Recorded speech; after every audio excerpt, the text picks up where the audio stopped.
avec les accoudoirs. Bon, bonjour à tous. Alors aujourd'hui, on va répéter une sikha dans les premiers volumes, le volume 4. C'est une sikha qui est connue, mais elle est tellement belle que lorsque ça arrive la parasha de Korach, on ne peut pas s'empêcher d'en parler. Alors, on va commencer la sikha avec une petite histoire. Une histoire qui n'est pas du tout rien dans la sikha, une histoire. Je vais commencer la sikha de la fin, pas du début. D'accord. Il y avait un chassid qui s'appelait Yecheskel Feigin, connu Choche Feigin. C'était un des premiers Bachorim à Lubavitch à la Yeshiva. Après, c'était un élève du Rabbi Racha, bien sûr. Ami très proche du Rabbi Rayatz avant la Nessiut. Et après, est devenu le secrétaire particulier du Rabbi Rayatz. Et il a été tué par les nazis, à Shemim Kom Damo. Alors, lorsque le Rabbi Rayatz, avant la Nessiut, il était à Lubavitch, il y avait là-bas Choche Feigin. Et ils étaient amis. Et ils avaient un minag, il avait un riel, une habitude. Il sortait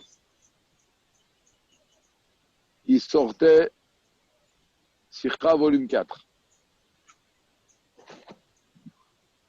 On m'entend là? Bon, après. Après, je comprends rien. Oui, parfait, on t'entend très bien. Alors, donc, Rochefegin, il se promenait tous les jours avec le Rebbe Rayatz dans la forêt, à côté de Lubavitch. Et quand il se promenait, il parlait de Chassidut. Et un jour, pendant qu'il était en train de se promener, il parlait de Chassidut. Le Rabbi Rayatz, il a commencé à parler de Chassidut, mais de façon très profonde.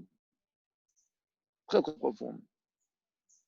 Et là, Rochefeuille, il ne comprenait plus. Alors qu'il était érudit dans la Chassidut. Il ne comprenait plus. Et puis le Rabbi Rayatz, il a encore plus passé la vitesse. Plus passé la vitesse. Et là, il est arrivé à une situation où il ne comprenait rien. Mais il s'est tué. Il a écouté, par respect. Lorsque le Rabbi Rayatz a fini, raconte Rochefeuille, il a regardé d'un regard perçant. Le Rabbi Rayatz l'a regardé avec un regard perçant. Et il dit, il m'a rien dit. Mais dans son regard, il m'a dit quelque chose. Et j'ai compris ce qu'il m'a dit dans son regard. Il m'a dit dans son regard, regarde, Cheskel, tous les jours, toi et moi, on se promène dans la forêt et on parle ensemble de Chassidut. Mais je voulais juste que tu te rappelles une chose, que toi et moi, on n'est pas de la même espèce. Moi, je suis un Rebbe, toi, t'es un Chassid. Rebbe, c'est Rebbe, Chassid, c'est Chassid. D'accord? On n'est pas du même zan. Si vous voulez que je rajoute une petite histoire à ça, il y avait un juif à Bnei qui s'appelait Nachum Goldschmidt, à la Shalom. Et lui, il a étudié dans la même classe que le Rebbe à Nibo Petrovsk, en Russie. Il était dans la même classe du Rebbe au Cheder. Et une fois, ils lui ont demandé comment tu expliques que vous étiez dans la même classe au Cheder et que le Rebbe, c'est Rebbe. Ah bon, la question, elle est un peu bizarre, mais bon. Il a donné une réponse très jolie. Il a dit il y avait un homme qui avait plein d'œufs avec des petits poussins. Et les œufs, donc, ils se sont ouverts et les poussins sont sortis. Et là, tout d'un coup, il y a un poussin qui est monté et qui a volé. Comme ça, tout d'un coup. Alors, qu'est-ce qui s'est avéré? Il s'est avéré qu'en vérité, c'était par erreur un œuf d'un aigle qui s'était mélangé aux œufs des poussins. Et là, il s'est séparé. Le Rebbe était dans la classe, mais le Rebbe, c'est un aigle. Et nous, on est des poussins. Ça veut dire quoi? Nous, on ne peut pas comprendre un Rebbe, ce n'est pas nos dimensions à nous. Ce n'est pas un chassid plus grand qu'un chassid ragil. Ça dépasse l'entendement humain. D'accord? Alors, donc, quel rapport avec la paracha? Korach, il était également un chef de tribu. Il était Nassi Vnekias. D'accord? C'était lui-même un prince, un Nassi. Et donc, le rabbi dit, je ne comprends pas. Il est lui-même Nassi. Il a l'audace de venir voir mon cher Rabbeinu. Et il lui dit, Madoua tit nassou. Pourquoi est-ce que tu es un prince? Pourquoi tu es un os? Et toute l'assemblée, elle est sainte. Betech Hamavai, à l'intérieur de l'assemblée à Dieu. Alors pourquoi tu es un os? Je ne comprends pas. Tu viens reprocher à Moshe ce que toi-même tu es?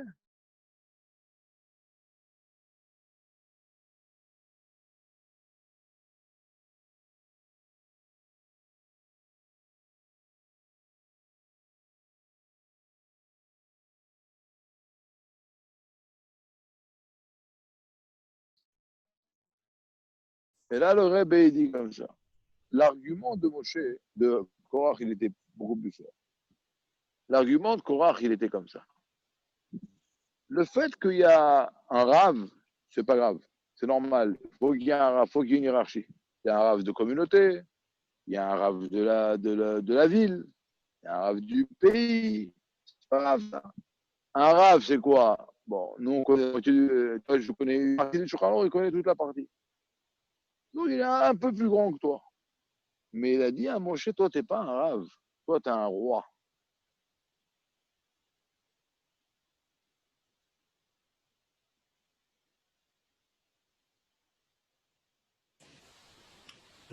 Michael, je crois qu'il y a un problème de connexion. Euh, Toi, t'es un mail. T'es complètement... Michael, il y a Excusez-moi, il y a je sais pas pourquoi le téléphone un il sonne. problème de connexion. Et là, il dit à Moshe, et la semaine dernière, on a vu dans la paracha que les Juifs ont demandé de la viande, il y a 2 semaines. On parle de ça.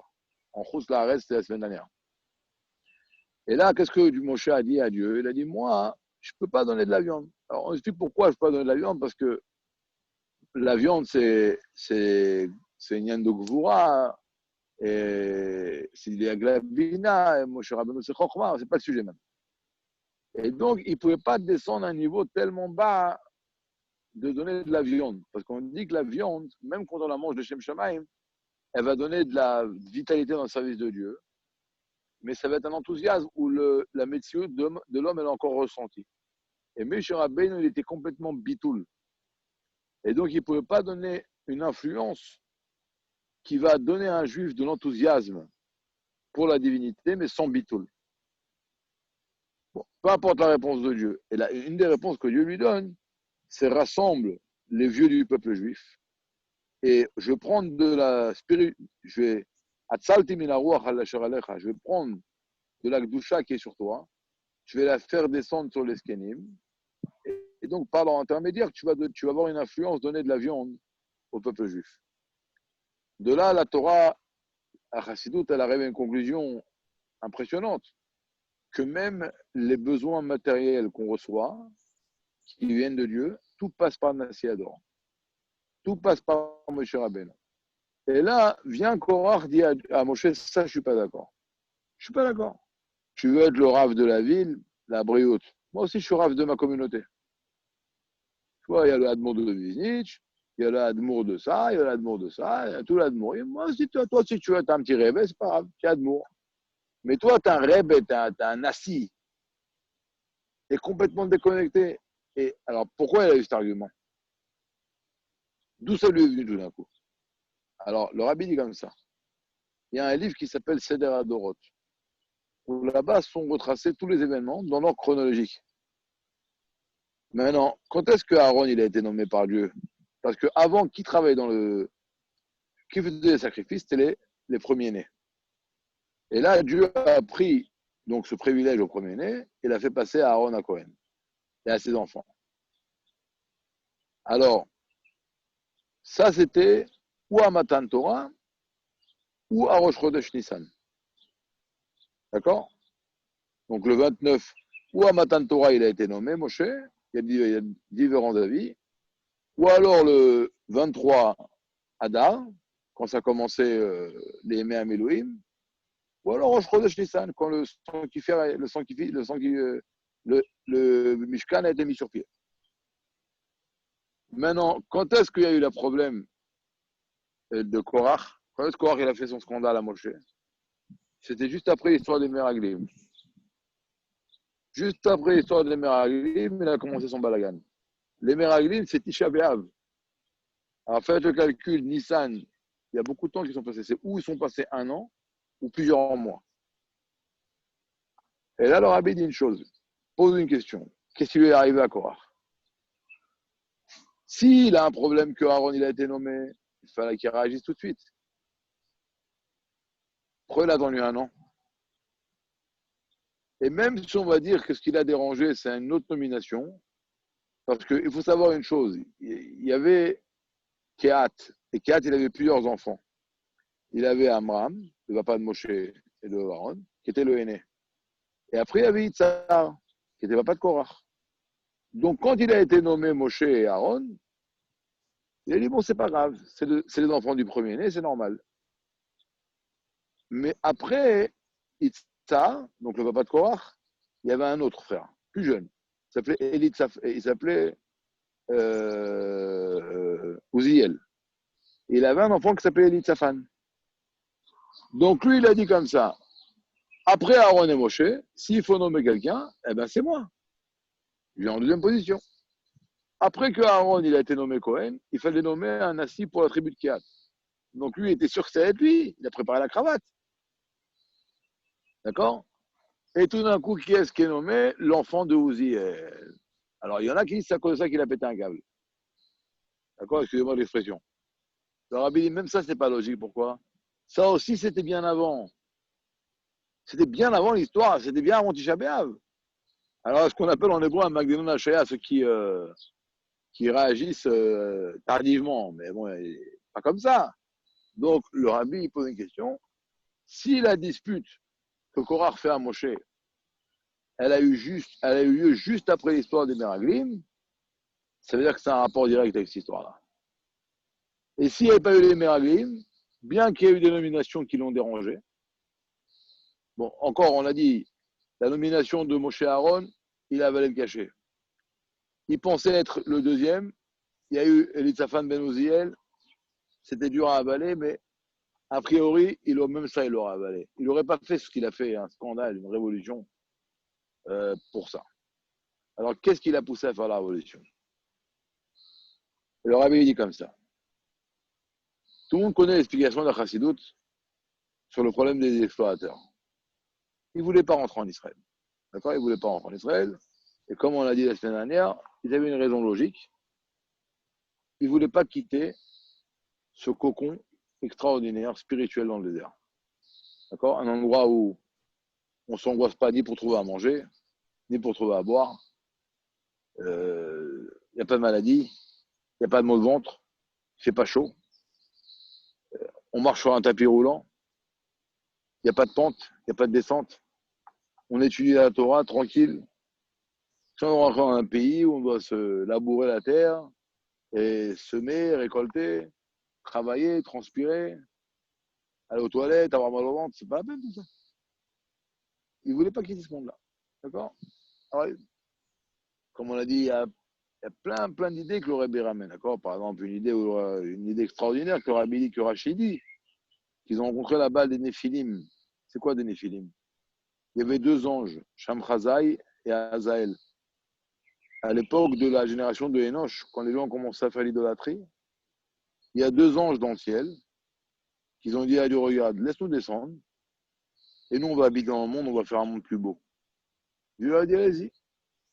C'est écrit que ces anges-là, ils sont descendus, et ils ont vu que les femmes étaient belles, et ils sont tombés dans le znout. Et d'ailleurs, Azaël, c'est pour ça qu'on fait le korban, la Azazel, pour réparer cet ange-là qui a amené dans le monde le Essara du znout.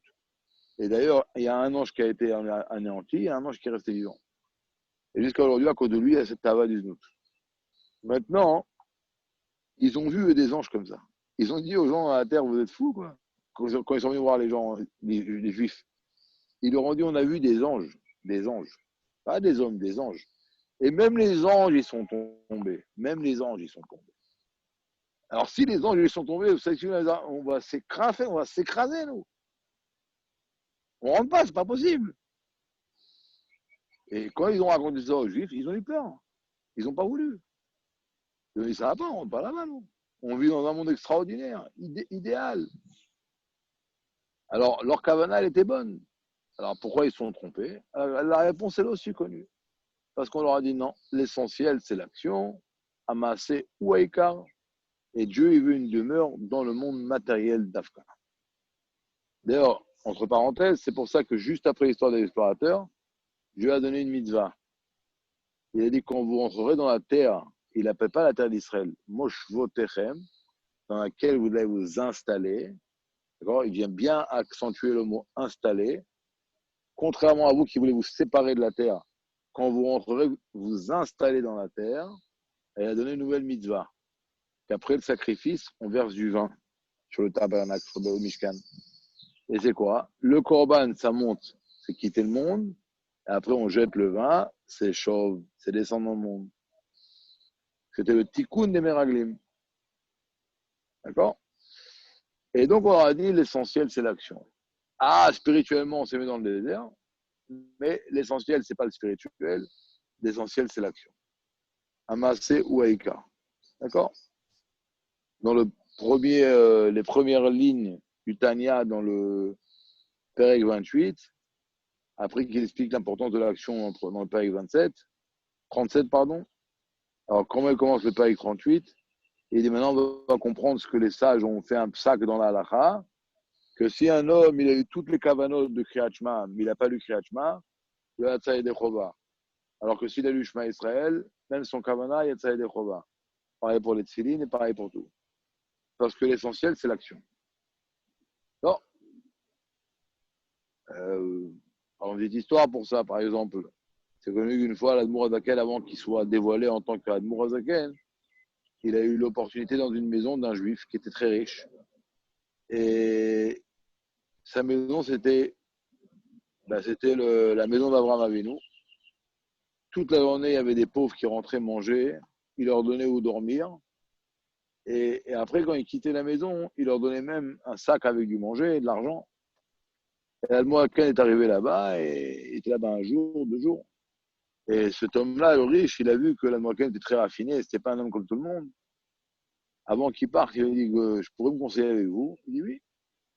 Il dit regardez, vous voyez, je donne à manger à tout le monde. Tout le monde est content, tout le monde boit, tout le monde part avec un sac.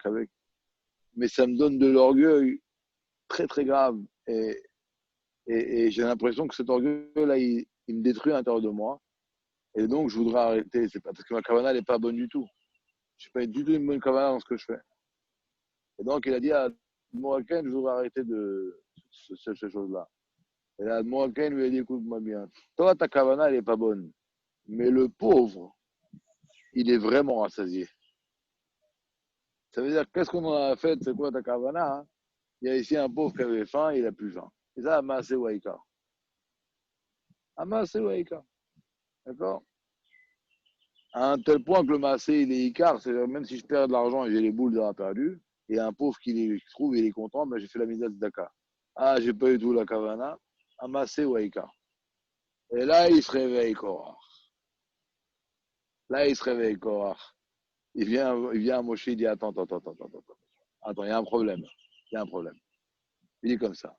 Toi, tu as parlé à Dieu directement, ça tout le monde le sait. Après, tu as enseigné la Torah directement à Aaron, tout le monde le sait. Après, aux enfants de Aaron, tout le monde le sait. Après, aux vieux, Skenim, et seulement après à tout le monde. Donc, c'est clair que ton étude de la Torah et celle d'Aaron, elle n'a aucune commune mesure avec nous. C'est clair que spirituellement, tu vis dans une planète et nous, on vit dans une autre planète. Donc, spirituellement, on n'a aucun rapport avec toi, c'est toi le patron. C'est pas ton patron, effectivement, ça justifie le fait que tu sois complètement méroumam de nous et complètement séparé de nous parce qu'on n'a aucune commune mesure avec ton niveau. Ça, on est prêt à l'accepter. Mais là, tu viens de punir 600 000 juifs. Pourquoi? Avec quel argument? Que l'essentiel, c'est l'action. Et le spirituel, avec toute sa grandeur, c'est pas l'essentiel. Alors là, j'ai une grande question, mon cher. Quand tu mets les tefilines, moi je mets les tefilines, notre kavana, elle est différente. Et ta kavana, à toi, elle est beaucoup plus raffinée, beaucoup plus forte que la mienne. Donc, par rapport à la kavana, c'est toi le boss. Mais dans l'action concrète, il n'y a aucune différence entre toi et moi. Aucune différence. Donc, pourquoi tu es un roi? Pourquoi tu t'es complètement séparé de nous? Si l'essentiel, c'était le spirituel, alors je comprends. Mais là, tu viens de dire, là, vous venez de punir une génération entière. Et c'était quoi leur erreur? Ils ont pensé que le spirituel, c'était l'essentiel. C'est pour ça qu'ils veulent rester dans le désert. Et on leur a dit non, non, non, non, non, non, non. L'essentiel, c'est l'action. Azrebono Sheolam. Si l'essentiel, c'est l'action. Alors, dans l'action, on est tous pareils. Pourquoi t'es Romain Meitano? Et là, le rêve. Donc la question, l'argument de Korach, on l'a bien compris maintenant. Et on a bien compris pourquoi cet argument-là, il se réveille juste après l'histoire des explorateurs. Maintenant, où était la réponse de Moshe? Moshe, il leur dit à la Korach, à toute son équipe, il leur dit comme ça.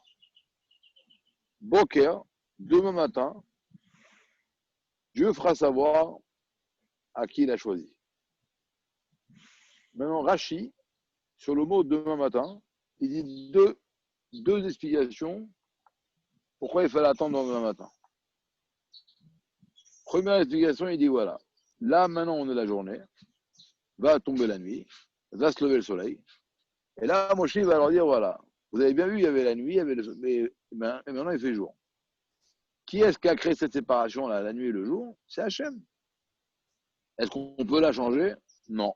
Eh bien pareil, c'est pas moi qui ai choisi Moshe et Aaron, c'est Dieu qui l'a choisi, et donc c'est un choix que je ne peux pas changer. Je ne peux pas le changer. Et deuxième explication qu'il leur dit, c'est, il dit Rachid, peut-être jusqu'à demain matin, ils feront tchouva. Peut-être jusqu'à demain matin, ils feront tchouva. Maintenant, sur les deux explications que Rachid ramène, le Rabbi pose sur les deux une question. La première explication, c'est pas à peine d'attendre demain matin. Avec l'histoire entre Korach et Moshe, elle a eu lieu par exemple à midi. D'accord, il fait jour maintenant. Donc j'attends cette nuit et je leur dis ce soir à 8h, voilà, il faisait jour. Maintenant il fait nuit. Et qui a fait cette séparation entre le jour et la nuit? C'est Hachem. Et de la même façon qu'on ne peut pas venir ébranler cette séparation, on ne peut pas venir ébranler le fait que Hachem a choisi Aaron. Ce n'est pas la peine d'attendre le lendemain matin pour ça. Et deuxième argument que peut-être ils vont faire Tchouva jusqu'à demain matin, alors, je ne comprends pas, jusqu'à demain matin, peut-être alors Tchouva on peut faire en une seconde, sinon la restera une semaine, la restera un mois, pourquoi jusqu'à demain matin? C'est quoi ton idée? Pourquoi jusqu'à demain matin on va faire Tchouva? S'il est midi, ils peuvent faire Tchouva à 1h. Pas demain matin à 5h. Ça, c'est la question que le Rebbe pose. Pour comprendre cette question, le Rebbe il dit qu'en vérité, lorsque Moshe leur a dit demain matin, il a voulu dire, c'est pas seulement la montre, il a voulu dire un truc beaucoup plus profond. Alors, pour comprendre ce que Moshe a voulu leur dire, le Rebbe il ramène un mot de l'Admon Razaken. Il y a un pasouk qui dit Tachlit Chorma, le but de la Chorma, Tshuva ou Maasim Tovim, c'est la Tshuva, les bonnes actions. Et là, la question, elle est, Tshuva ou Maasim, on dit Maasim Tovim, après Tshuva. Pourquoi Tshuva ou Maasim Tovim? Alors il dit non, il y a écrit Maasim Tovim. C'est quoi Maasim Tovim? Tovim ou Meirim? On va expliquer ce que ça veut dire. On va expliquer d'abord un principe de base. Si maintenant moi j'ai fait un péché, or ça m'arrive très souvent, la guide à midi j'ai parlé de la Shonara. Mais j'ai pas fait Tshuva. Il y a des péchés sur lesquels on ne fait pas de Tshuva, parce qu'on ne se rend même pas compte. D'accord? Pas fait Tshuva. Maintenant, qu'est-ce qui m'arrive quand j'ai fait un péché? Quand on fait un péché, on appelle ça une Avera. Avera, c'est écrit dans la Chassout, c'est le même langage que Avara, un transfert. Pourquoi? Lorsqu'on fait un péché, on transfère. On passe du domaine de la Gdusha au domaine de la Touma. Jusqu'à quand? Jusqu'à qu'on fasse Tshuva. Maintenant, donc j'ai fait un péché à midi, je suis passé dans le transfert, je me suis transféré dans le domaine de la Touma. Et j'ai pas fait Tshuva, donc je suis encore là-bas. Et après, j'apprends une sikha ou un mahamar ou une page de Gemara, où je fais une mitzvah. J'amène la lumière de Dieu, bien sûr. Vous savez où je l'amène la lumière? Dans la clipa. Alors, c'est ça, on arrête? Non. Le Shulchan Aruch, l'Admor HaKaï dit, bien qu'un rachat, lorsqu'il fait des mitzvot, il rajoute de la vitalité dans les clipotes.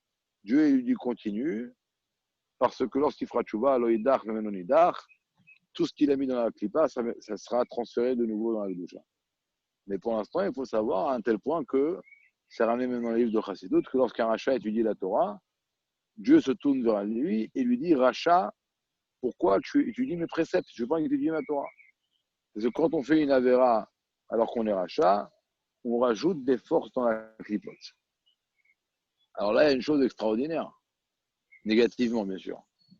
On fait une mitzvah, et en vérité, notre mitzvah elle a pour but d'éclairer le monde. Mais lorsque je suis rachat, je fais une mitzvah, et donc j'attire la lumière de Dieu dans le domaine de la clipa, je peux en donner des forces à la clipote. Donc je fais une mitzvah qui est censée éclairer le monde, et elle vient rendre le monde plus obscur. Et ça, c'est ce qui se passe. D'accord? Ça, c'est ce qui se passe. Et c'est ça qu'on dit tchouva au maasim tovim. Faire un maasé, c'est bien. Mais le but, c'est que ce soit un maasé tov. Un maasé qui va éclairer le monde. Une Torah qui va éclairer le monde. Et ça, quand est-ce que nos mitzvot et notre Torah vont éclairer le monde? C'est avant d'étudier et avant de faire une mitzvah, j'ai fait tchouva. C'est pas seulement tchouva au sens propre du terme. D'abord, bien évidemment, au sens propre du terme, mais plus profond que ça. Tchouva, ça veut dire la chive. Je fais une mitzvah pour ramener mon âme à Dieu. Pour avoir un élan vers la divinité. Par un amour. Donc, c'est une mitzvah qui va être éclairée. Une mitzvah qui va briller. Et ça va être une mitzvah, ça va être un maasé tov. Ça va être une action qui va éclairer le monde. D'accord? Et ça, c'est tchouva ou maasim tovim. Le rabbi dans la sikha, il ramène un exemple. Très simple. Un diamant, quand on le sort de la terre, il est rempli de boue. Il est recouvert de boue. Donc, bien que c'est un diamant, il n'éclaire pas. Alors qu'on va le nettoyer, on va le frotter, je ne sais pas comment on fait ça. Et là, il va devenir un diamant qui brille. Et c'est pareil, une mitzvah. Une mitzvah, si elle est mal faite, elle est remplie de boue. Donc, elle n'éclaire pas le monde. Au contraire, elle amène l'obscurité. Alors que si j'ai une mitzvah que j'ai fait, ou une Torah que j'ai étudiée, mais avant j'ai fait tchouva, alors ça va être un maasé tov. Et c'est ça que Moshe, il dit à Korach. Boker, Veyodea Hashem. Demain, il lui dit comme ça. T'as raison. Quand tu mets Tfilin, moi je mets Tfilin. A priori, c'est la même chose. Donc, tu as un argument pourquoi je tutoie de façon qui n'a aucune commune mesure. Ben, la réponse, elle est simple. Parce que même dans l'action, toi et moi, on n'a aucun rapport. Mais pas seulement qu'on a un rapport. Toi, tu es là et moi, je suis là. Pas seulement toi, tu es à l'est et moi, je suis à l'ouest. On n'a aucun rapport. Parce que toi, comme tu es un rachat, lorsque tu fais des mitzvot, tu amènes l'obscurité dans le monde. Alors que moi, quand je fais des mitzvot, j'amène la lumière dans le monde. Et la différence entre l'obscurité et la lumière, tout le monde la comprend. Et ça, il y a eu demain matin. Et après, il lui a dit, Shemayar Zerou Bitchouva. Pourquoi? Non, ça ne suffit pas que tu vas faire tchouva. Il faut faire une tchouva illuminée comme le matin. Une tchouva dans l'amour.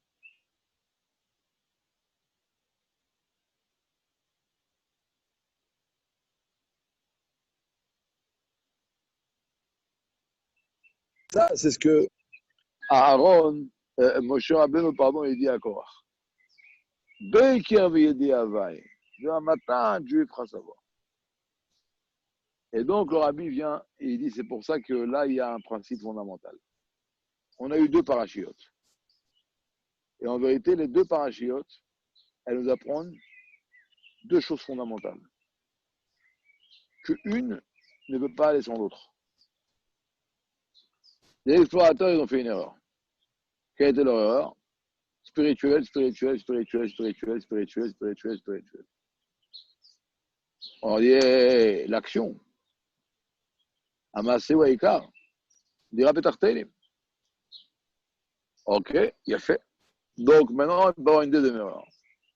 La deuxième erreur, elle va être que puisque le Icar, c'est l'action, Amassé ou Aïkar dira Petartelim, alors je vais faire l'action. Mais ce n'est pas important d'étudier Chassidut, C'est pas important de s'investir dans le travail de la prière. C'est pas important d'être raffiné, de faire les mises de façon éclairée, raffinée, avec une bonne kavana. Non, l'essentiel, c'est l'action. Alors, Rabbi dit comme ça. Celui qui pense que l'essentiel, c'est le spirituel, alors qu'est-ce qu'il fait? Il répète l'erreur des explorateurs. Et celui qui pense que l'essentiel, c'est l'action, et on peut complètement négliger la kavana, alors il répète l'histoire de Korah. Donc, il faut en vérité faire ni l'erreur de l'explorateur et ni l'erreur de Korah. L'erreur de l'explorateur, c'est de négliger l'action, et l'erreur de Korah, c'est de négliger la kavana, le travail profond. Il faut faire ni cette erreur-là, ni cette erreur-là. Et là, on comprend pourquoi maintenant la mitzvah, elle est importante. Bien sûr, l'essentiel, c'est l'action.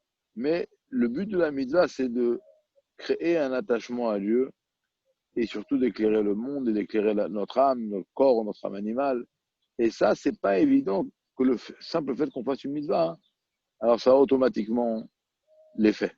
D'ailleurs, on va terminer avec ça. C'est bien expliqué dans le Pérec 38 du Tanya, pardon. 38, 39. Là-bas, qu'est-ce qu'il dit en vérité? Il ramène un exemple. Si un homme il étudie la Torah, Begin Yikra. Ça veut dire qu'il apprend la Torah pour qu'on dise que c'est un grand rave, qu'on respecte, avec un intérêt grossier, quoi. Alors, sa Torah, il y a plusieurs solutions. Il y a, j'étudie la Torah par, qu'on appelle le Koach Hatmada, comme un robot, quoi. Je m'étudie comme un robot, j'étudie comme un robot. Alors, quand on fait une mitzvah robotiquement, on étudie la Torah robotiquement, ni ça monte, ni ça descend. Ça stagne. Et si on rentre un sentiment dans notre Torah et dans nos mitzvot, un sentiment d'amour et de crainte, alors plus le sentiment il va être de valeur, donc il y a un sentiment qui va faire montrer notre Torah dans le monde de Yetzira, je ne vais pas expliquer dans chaque détail, et il y a un sentiment qui va faire monter notre Torah dans le monde de Bria. Donc c'est où ça reste en bas, où ça monte à Yetzira, où ça monte à Bria. Mais il y a un truc plus grave, si j'apprends la Torah avec une mauvaise kavana, alors pas seulement que ça ne monte pas, ça descend dans la klipa. C'est-à-dire qu'on peut étudier la Torah et être dans la klipa. Donc, est-ce que obligatoirement, lorsque nous étudions la Torah et nous accomplissons les mitzvot, ça va obligatoirement créer un attachement entre nous et Hachem? Ben non. Je vais vous donner un exemple tout simple. Imaginez-vous qu'il y a quelqu'un qui vous fait du bien, beaucoup de bien. Mais à la fin, vous allez apercevoir que tout ce qu'il fait, c'est pour lui. Il a un intérêt personnel, je ne sais pas lequel. C'est dégueulasse, c'est dire. J'étais sûr que c'est pour moi. Alors il pense à lui, eh ben ça va nous répugner. Ah, il nous a fait du bien. Mais quand on voit que tout le bien, c'était pour son propre intérêt, ça va créer chez nous un dégoût. Donc on voit bien qu'il y a un exemple où il y a du bien qui a été fait d'une personne envers une autre personne, et au lieu de créer un lien, ça les a déliés. Eh ben, c'est pareil exactement entre nous et Dieu.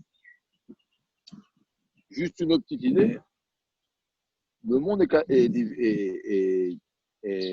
catégorisé, je ne sais pas comment on dit, catégorié.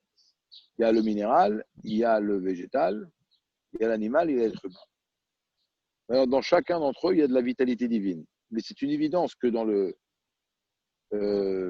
minéral, il y a moins de vitalité divine que dans le végétal.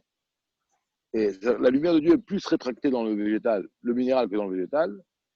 Après, elle est moins rétractée dans l'animal que dans le végétal, et encore moins rétractée dans l'humain que dans l'animal. Donc il y a plus de divinité dans l'être humain, après ça va en décroissant dans l'animal, et après dans le végétal, après dans le minéral. Donc quand on voit nous maintenant, si on met en face de nous une pierre, une fleur, un chat et un homme, on ne va pas voir la différence, parce que ce monde, il a un point commun qui voile sur la divinité. Et le voile, il est total pour tout le monde. D'accord? Mais le fait qu'on ne voit pas, ça ne remet pas en cause l'évidence. que la Torah nous dit que là, il y a plus de divinité divine que moi, la moins, la moins et la moins. Et le rabbi dit comme ça, l'admour avec elle. Si je fais une bracha sans kavana ou une mitzvah sans kavana, ça correspond au végétal ou à l'animal, au minéral. Après, il y a une sorte de kavana qui correspond à l'animal, et il y a une sorte de kavana qui correspond à l'être humain. Et qu'est-ce qu'on a dit auparavant? Que dans le minéral et dans le végétal, il y a très peu de dévoilement divin, vitalité divine. Donc, si je fais une mitzvah et une bracha sans kavana, j'ai amené Dieu dans le monde, mais un tout petit peu. Donc, j'ai éclairé le monde un tout petit peu. Je me suis attaché à Dieu un tout petit peu. Si j'ai fait une mitzvah avec une kavana qui correspond à l'animal, c'est-à-dire quand j'ai dévoilé l'amour et la crainte naturelle, donc c'est instinctif, c'est l'animal, mais c'est bien, hein, c'est le travail des anges. Alors là, ben, j'ai même plus de divinité. De la même façon que dans l'animal, il y a plus de vitalité divine que dans le végétal, et forcément que du minéral.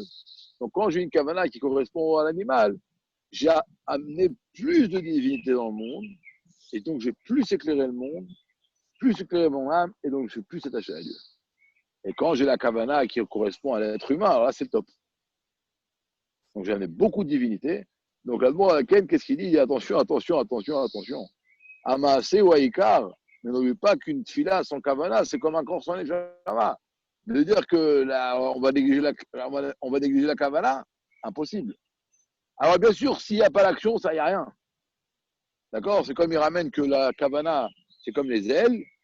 Et là-bas, dans la Gaa du Tanya, il dit que, c'est ramené dans le Shulchan Arour, dans Yoredea, si je prends un poulet et je lui arrache les ailes, bien sûr, sans lui endommager les poumons, il reste cachère. Alors que si j'ai des ailes sans poumons, sans œufs, sans poulet, ça ne veut rien dire. Alors, j'ai l'amour de Dieu, j'ai la crainte de Dieu. Tu mets fille, non. Tu manges la matin, non. Tu mets tzitzit, non. Alors, il a l'amour, la crainte sans poulet, il a des ailes. Tu fais quoi avec des ailes? Donc, d'abord, il faut le poulet. D'abord, il faut le poulet, il faut mettre des filines. Mais, bien que l'essentiel, c'est l'action, et c'est vraiment l'action, ça va en aucun cas t'amener à négliger la kavana. Parce que n'oublie pas le but des mitzvot. C'est de créer un lien avec Hachem et d'éclairer le monde, notre âme animale, notre corps. Et ça, cet éclairage, il ne sera fait seulement plus que la kavana sera pure, et plus la kavana sera belle, et plus l'attachement et l'éclairement sera là. Et ça, c'était l'erreur de Korach. Et donc, on comprend bien que même dans l'action, il y avait une grande différence entre Moshe et Korach. Parce que c'est vrai que l'action, c'était la même. Mais là, il y a une action qui ramène l'obscurité dans le monde et une action qui ramène la lumière dans le monde. Donc, c'est aucun rapport. Et ça, c'était l'erreur de Korach. C'est l'erreur de Korach qui n'a pas su percevoir cette chose raffinée. Et donc, il en est tombé. Il en est tombé.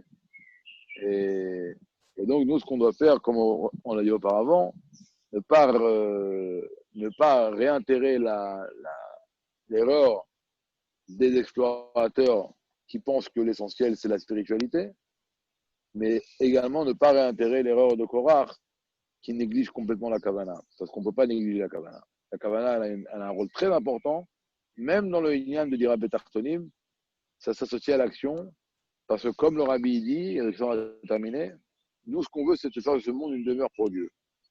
Alors, on veut que Dieu soit là, mais attention, il peut être là caché. On veut qu'il soit là dévoilé. Alors, pour qu'il soit là, il faut l'action concrète, et pour qu'il soit dévoilé, il faut la kavana. Donc, avec le tsirouf des deux. Donc, s'il y a la kavana sans action, c'est nul, parce qu'on dévoile quoi? Il n'y a rien à dévoiler. Mais s'il n'y a que l'action sans la kavana, c'est aussi un problème. On a effectivement le roi, on l'a amené, mais il ne brille pas. Donc, il faut les deux. Mais l'essentiel, c'est l'action. Mais après, avec l'essentiel, c'est l'action. Il faut mettre dans cette action-là une lumière pour éclairer le monde. Donc voilà, c'est une idée courte, mais profonde. Et il te reste un quart On d'heure. essaie de savoir que c'est important de prier avec un sentiment, de mettre les tefilines avec une kavana, et tout ce qu'on veut le faire avec une petite kavana, au moins la kavana qu'on est en train de faire une mitzvah, et qu'on est en train de s'attacher à Hachem, qu'on est en train de faire la volonté d'Hachem. Et avec la Kavana, on ne va pas seulement amener Dieu dans le monde, on va dévoiler la divinité dans le monde.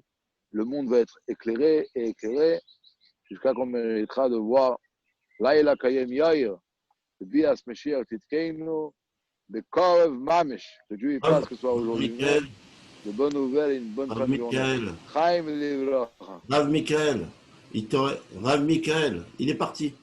Bon, tant pis. Le cours, il a terminé avant. Je suis désolé pour tout le monde.